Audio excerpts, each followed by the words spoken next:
Fil-kumpilazzjoni tax-xhieda kontra n-negozjant Jurgen Fenech, is-suspettat mandant fil-qtil ta' Daphne Caruana Galizia, irriżulta li Fenech bidel il-verżjoni tiegħu wara li Melvin Teuma ngħata l-proklama biex jgħid il-verità kollha u jikxef dak kollu li jaf fil-każ tal-qtil ta' Daphne Caruana Galizia.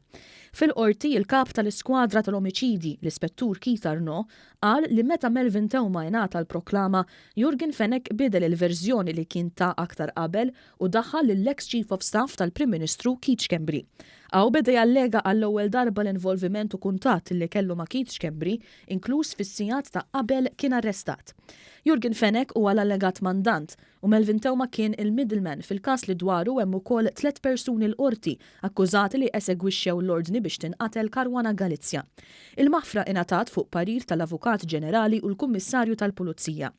Fil-qorti l-ispettur investigatur ewlieni Keith Arnaud saħa kif l-istqarrija ta' Fenech fejn jidħol l-involviment ta' Keith Schembri inbidlet wara illi Melvin Teuma ingħata l-proklama.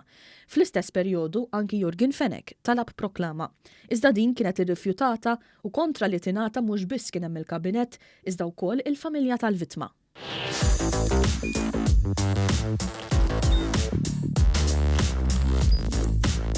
Idħol fuq one.com.mt u hemmhekk tista' tara l-programmi kollha li jxandru fuq One permezz ta' One Play.